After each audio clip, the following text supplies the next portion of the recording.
Qui est votre concurrent principal? Je vais partager mon écran, je vais vous expliquer qui est votre concurrent. Votre concurrent, et c'est pas une blague, c'est ça. Ça, c'est votre concurrent. Ça, c'est Vicky.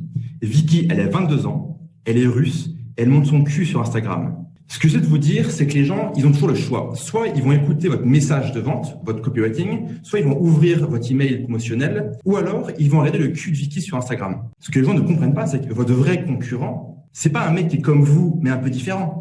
Votre vrai concurrent, c'est la personne ou le système ou la plateforme qui va vampiriser l'attention des gens. Les gens ont une attention qui est limitée. En gros, l'attention des gens, c'est une espèce de jauge qui est limitée. Donc, tous les jours, on commence la journée avec un peu d'attention et d'énergie, puis progressivement, au fur et à mesure que la journée avance, on a de moins en moins d'attention. Vous, si vous voulez vendre, si vous voulez faire du copywriting, si vous voulez faire du marketing, si vous voulez faire n'importe quoi, mais en gros, vous devez avoir l'attention des gens. Et donc, vous êtes en concurrence contre Vicky. Vicky, encore une fois, russe, 22 ans, elle monte son cul sur Instagram et elle a 5 millions de followers. Ça ressemble à une blague. C'est pas vraiment une blague. L'équivalent, c'est avoir Vicky, peut-être que Vicky serait plus un public masculin. L'équivalent féminin, si on reste dans la caricature, c'est le chaton. C'est le chaton sur Instagram. Donc, il y a Vicky ou le chaton et eux, ils vont vampiriser l'attention des gens. Ce qu'il faut comprendre aussi, c'est quand vous battez contre Vicky, Vicky, elle a un avantage pour elle.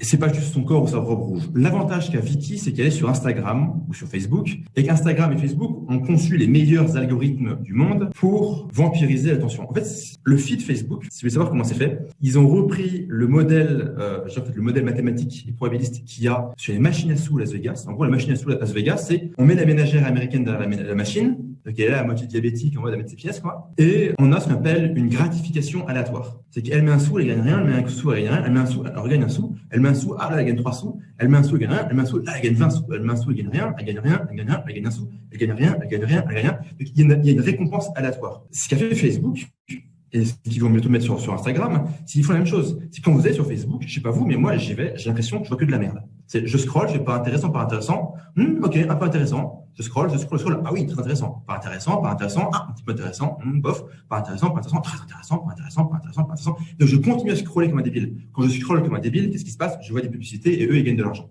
Donc, en gros, ils mettent l'algorithme des machines à sous pour qu'on reste comme des débiles à scroller.